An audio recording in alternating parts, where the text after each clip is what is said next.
Thank you for the click. My name is Luxley, and on the day before tomorrow, we're going to talk about Warmode. Brad Pitt himself told me the first rule about Warmode is you don't talk about Warmode. The first rule of Fight Club is you do not talk about Fight Club. The second rule of Fight Club is you do not talk about Fight Club. Third rule of Fight Club, someone yells stop, goes limp, taps out, the fight is over. Fourth rule, only two guys to a fight. So I'm breaking the rules. That might be rule number 2 as well. Nevertheless, I'm going to talk about how to fix Warmode, broken largely as a result of faction imbalance, and why Blizzard really won't fix it. Basically, faction imbalance is the Emperor's new clothes, and wow, no one ever addresses it. Yes, I'm going to be ripping apart the robotic lawyer at Blizzard known as Ian Has the Clueless later on in the video. But first, let's talk about a very reasonable and doable fix for Warmode.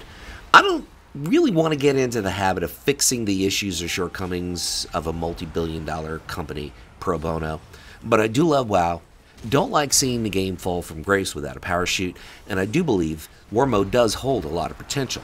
Now, the main problem with Warmode is faction balance. The overall Horde Alliance ratio on US servers is about 50-50. On the PvP side of the game, however, it's a bit of a different complexion, a completely different story. Prior to BFA, the Horde population on PvP servers, remember those, significantly outnumbered Alliance by a 4-to-1 ratio. Thanks for playing! Basing these numbers off websites like Warcraft Realms, WoW Progress, and WoW Realm Population, question is, are they accurate? I really don't know for certain. What I do know is that they've been around for at least 10 years now, since Wrath of the Lich King, and I don't think they're going to be around for 10 years and counting if they're not providing some kind of value and if they don't have some degree of accuracy. But let's say all the aforementioned websites are broken clocks. In other words, they're right twice a day. The enlistment bonus for random BGs is up all the time, 100% of the time up for Alliance. About half the time it's up for epic random BGs and for brawls. And let me tell you something, epic random BGs aren't so epic for the Alliance. Let me put it to you this way. If you're a masochist and you play the Horde, you need to faction transfer. Because the reality is, masochists are Alliance. If you're a masochist, you should just play Alliance in any kind of BG. Because that's heaven for you. And if you're a sadist and you like inflicting pain, join the Horde. It's that simple. Anyway, I want you guys to take a look at the top 100 in the competitive PvP categories of Arena, the leaderboards. 2s, 80% of the top 100, Horde. 3s, 70% of the top 100, Horde. RBGs, yes, people still do them, much to my surprise. 80% of them, Horde. Those numbers really shouldn't be worse than 60-40. That's basic math, that's basic statistics. Bottom line, there's a massive faction imbalance in WoW PvP with regard to the Horde Alliance population, and obviously, this affects the efficiency and the quality of Warmode quite a bit. What do you guys think? Do you think that this whole faction imbalance is an illusion, an excuse, or do you really think it's real? I tend to believe it's real. Let me know your thoughts. Now, faction imbalance is problematic for Warmode, and here's why. There's a couple of reasons why. Let's say Blizzard funnels 100 Horde and 100 Alliance into Warmode on a particular server. Rinse and repeat, things aren't so bad, and they're more equal than people expect. Better than what they might expect. But then all of a sudden, Blizzard starts running out of Alliance PvPers. Next thing you know, it's 100 Horde versus 30 Alliance.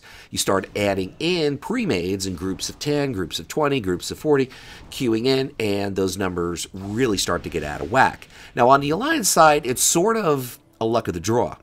Sure, if you keep playing and opting into Warmode much later than sooner, you'll find yourself in a fair fight. But that's more the exception rather than the norm. And Houston, we've got a problem here. Now, to further exasperate the Horde Alliance population inequities in Warmode, players are scattered across 6 different zones. And this delivers more luck of the draw or bad luck of the draw. It all depends on your faction, basically. Now, if Blizzard created a huge Suramar kind of zone specifically for Warmode, more focused on the war than the stories, players would be centralized and population could be controlled in a very meaningful manner. You could make the zone really, really huge and load it with resources, Azerite and crafting mats and currency for gear and goodies. Make sure that it's a little bit better gear and better goodies so people will have the incentive to jump in and get on board and give it a shot. The zone could have its own world quests and PvP objectives, capture a node, or safely escort a supply caravan, with a slightly better rewards than your regular world quests. Heck, you could even replace Warfronts with a massive PvP world quest zone. Who'd really miss Warfronts anyway? I mean, seriously, let's be real. They're kind of like Asheran meets Timeless Isle, where you stand in line and wait for a raid quality welfare gear. That's basically what they are. I mean, I kind of like them, but I know the general public doesn't like them. Now, centralizing a large world PvP theme zone with a lot of goodies is my plan B for Warmode fix. Here's my plan A. Create a third faction players can temporarily opt into, much in the same way they might opt into mercenary mode. But instead of going into the opposite faction, you go into a third faction. Maybe you turn a color that's not in the game, like purple, for instance. I'm just throwing that out there. So you have green, you have blue, you have orange, you have yellow, you have red, signifying different status of combat. So let's throw purple out there. And the third faction could be pirates. And you could have very specific world quests, very specific objectives, and specialized rewards. It fits the BFA theme, and the story perfectly fits and offers a very unique playstyle. There's a huge representation of pirates in Tiragod Sound, as well as Stormsong Valley, so it really fits the theme. And pirates can easily be associated with any kind of island theme or war theme in real life anyway. It's just part of the gig. Now, in wartime, it's reasonable you'll find both sides among pirates, which means you can keep your existing racials. It fits the BFA storyline, helps solve an ongoing problem, and offers a very unique playstyle with perhaps a way of introducing some unique rewards into the game. Now, maybe I'm wrong. Maybe a large world PvP zone or a third faction of pirates are really bad ideas. I had one too many beers, and this is what I came up with. I mean, it's possible I'm missing a potential pitfall here or there. It's very possible. The point is, even bad ideas can turn into good ideas as people objectively ante their opinions and thoughts and kind of say, okay, this part is good, this part is bad. That's how great ideas are born. Sometimes great ideas start off as bad ideas and other people have their input. I mean, does this sort of thing really actually happen in Blizzard nowadays? I know it happened in the past. Does it happen currently? Does it happen between the WoW community and Blizzard? More than likely, I'd reasonably say it does happen, but I can also reasonably say it doesn't happen often enough. The bottom line here, I do not see Blizzard brainstorming and discussing potential solutions. Blizzard's lost touch with the WoW community's preferences and desires, and this is especially so on the PvP side of the game. Now, Blizzard is going to fix Warmode. There's already been a blue post about it, and I'll go over that in a few minutes. But the solution Blizzard presents is really just what they do best, throwing a Band-Aid on a headache. Here's the unfortunate reason Warmode is really going to not get fixed, and not be fixed in the near future. Blizzard is astonishingly clueless about what's going on with their own game, as well as the direction the game is heading. And what really pisses me off is the fact that Blizzard thinks we're clueless. Hence the statement from Blizz dev Alex Asfarabi a few years back, you think you want it, but you really don't. Thanks for playing. That was in reference to, I believe, classic WoW. Now, perhaps the best way of exposing Blizzard's cluelessness is good old Ian Has a Clueless, or Ian Has a Clueless. He did an interview recently exclusively about Warmode, and here's what he said. Here's the following. I'm just going to quote a line and then throw a comment out there to summarize this interview. Quoting Ian, there is relatively even balance of people who play Horde and Alliance. Now, generally speaking, yes, that's true. But the interview is 100% about Warmode, not WoW in general. Ian's comment is misleading and basically lawyered up, because that's what he is. He's a former lawyer, and what do lawyers do? They lie. I know I pissed off lawyers out there, but that's what you guys do. After all, Ian Has a Clueless does have a legal background, and expecting him not to be a lawyer once in a while is like expecting a dog not to bark at a cat or not to beg for food. Here's another quote. Overall win rates in random battlegrounds are shockingly even. The ratios of wins is about 54% Horde, 46% Alliance. That doesn't include rated battlegrounds.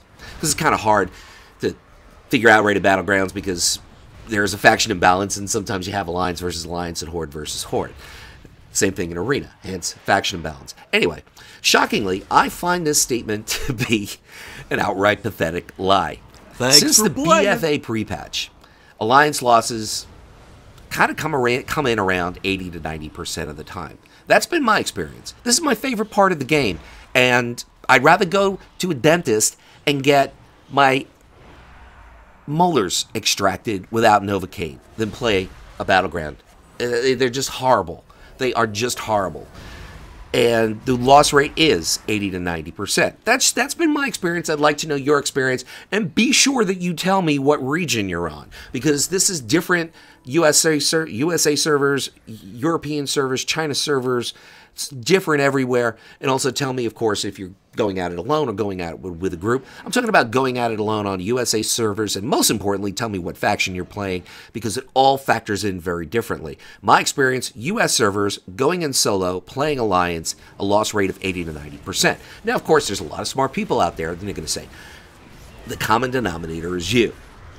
And basically they're saying that I'm the reason for the group's losses. Now, that is a very logical approach. That is a very, very logical conclusion. But it doesn't apply here. I've been playing WoW for 10 years, predominantly playing random BGs about 80% of the time.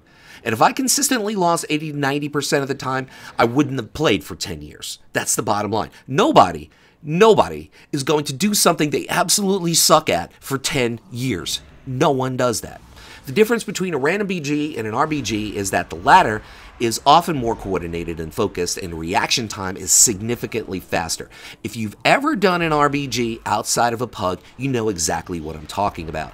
And that's why I say Alliance players tend to be rather new players, tend to be rather casual players with regard to PvP, and the Horde tend to cluster up in groups. And why not? They're waiting 15 minutes to get in the queue, so they better assure themselves a win and get together with the group and be coordinated and focused and act quickly, because you're talking as opposed to typing. But that's another video for another day about pre-mates. But the problem here is pre-mates. 2 groups of 3, 4, and 5 players on the Horde side, and they're up against random Alliance noobs. It's like LeBron James and the LA Lakers versus the Munchkins in a basketball game. How many points do you have to spot the Munchkins in order to make it fair? Another problem is a lot of the more skilled PvP players play Horde, and they do so for the racials. Doing PvE in order to PvP has been a necessity since Legion, even though Brian Holinka told us during the Legion beta that that won't be a necessity, but it is. And the best PvE guilds are on the Horde side. And in fact, the Horde races are, how should I put this? What are the Horde? Basically, the Horde races are non-sissy type races, and more players flock to the Horde. Let's face the reality here. If your life is on the line, and you must win a BG, or take out a raid boss, or finish an M+ in record time, who are you choosing? Alliance or Horde? There's a possibility Ian's ridiculously false statement, aka lie, is the product of fudged numbers. Maybe BG wins aren't broken down into lower PvP and max PvP, or broken down by region. If that's so, if that's true, which it could very well be true, the bottom line is I don't think it's true, and I don't think Ian has a clue about PvP. And he's polishing the numbers and the truth to make WoW look good. Now, epic battlegrounds tend to favor the Alliance, he says, and other battlegrounds skew a bit more in favor of the Horde. Love the word skew here. Winning at a rate of 80 to 90%, according to me, is a landslide. It's not a skew. I'm not even sure epic BGs favor the Alliance. The win ratio I've experienced in ILC is, it's a reasonable 50-50. And in AV, about an 80-20. Skewed, there's that word again, towards the Horde, not the Alliance. The amount of players who utilize Warmode currently skewed, once again that word, towards the Horde. More players that are Horde use Warmode. I wonder why. Now again, the word skew, need I say more? The word skew is supposed to mean slightly favor, not insanely heavily favor. Now, Ian suspects that many Alliance players have had a bad experience in Warmode at the beginning of the expansion and have turned off Warmode because of it. You know, I love it when the players just know something to be a fact, and yet Blizzard still suspects things. They suspect it. We tell them something in the beta, and they suspect that it's out of whack. They're not sure. They just suspect that it's out of whack. And then 2 patches later, they realize, yeah, it's out of whack. 3 patches later, they finally do something about it. Now, like the fact RBGs are dead, and Ian and the rest of the dev Dumb and Dumbers suspect a 6v6 RPG mode might be a better idea, but then again, there's that word, suspect. I continue with some interesting quotes from Mr. Hazaclulis. Historically, PvP servers have always been more Horde favored. It might have to do with the player identity in the game, aka the immersion, the class experiences, the character of the class, the flavor of the class, such as wanting to be something battle-hardened like an orc. In fairness, I have to say this is 100% true. And to be fair, this is a very, very difficult fix. Now, these population numbers on the PvP side of the game always skewed towards the Horde, with the exception of two X-Packs, Kata and Wad. In Kata, a lot of Horde players were attracted to the rough and rugged Worgen and made a switch. And in WoD, the human racial ended up being a lot more powerful because the cooldown on the PvP DPS trinkets went from 2 minutes to 1 minute. Other than that, the Horde have always been favored in PvP. Thanks for playing. Now, Ian Hazaclulis continues, in Tides of Vengeance, the team is looking into offering some kind of increased rewards for the less represented faction in Warmode, which we should just flat out say Alliance, so the risk and reward are better calibrated. The purpose of the increased rewards is to make up for the risk of being killed by the opposition faction. Last time they addressed this, they gave you 10% bonus experience. So we all know where this is headed. But they want to keep this on equal grounds, and their hope is that increasing the rewards of the less represented faction, in this case the Alliance, will encourage more people to activate Warmode when their faction is at a disadvantage. Now, increasing the rewards for the lesser represented faction will lessen the impact of a problem a little bit. It will help a little bit, but it doesn't really solve the problem. Once again, here's a band-aid for your headache. Thanks for playing. Perfect example of this is the enlistment bonus Blizzard currently gives the lesser represented faction in random BGs. Blizzard, and I mean always, does too little of this when it comes to giving out these little incentives. For example, a 10% experience bonus for simply enlisting in Warmode is pathetic, or the kind of extra honor that you get. Why not give people conquest? You'll see how many Alliance people start queuing into BGs, but no, they don't want to do that. But, you know, Blizzard can still say, hey, look, we did something to make it more attractive. We did something to fix it. Just didn't work. This is like asking an auto mechanic to bake a cake or a beauty queen to change a car transmission. It basically solves nothing. It's another band-aid for a headache. And they do this just so they can say, hey, look, everyone, we did something about it. And sure enough, there's a blue post stating Blizzard will increase the rewards for the lesser represented faction in Warmode. To quote the blue post, Blizzard also recently hotfixed Warmode to enforce all Warmode shards that have both Alliance and Horde in them to have stricter, more even ratio.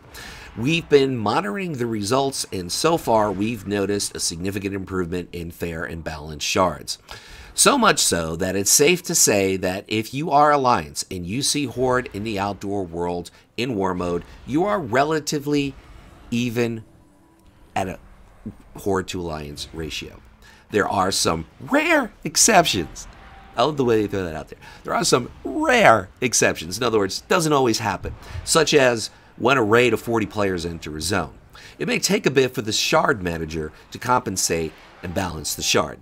Now my question is, why don't they realize that they just kind of skipped and grazed right by the problem?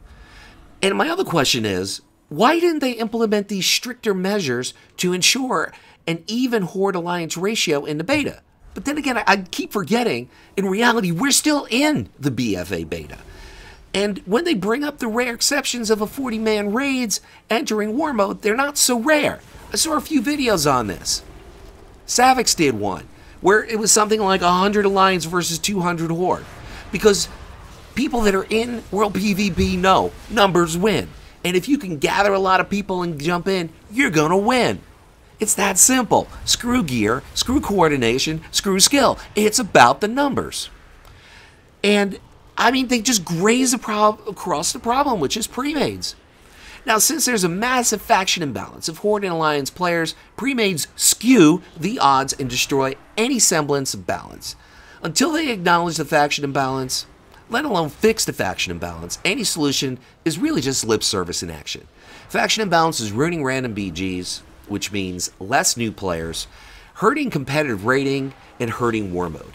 And the reason I say that it hurts competitive rating is because, let's face it, if you really want to take down a boss, you're going to join a Horde raid.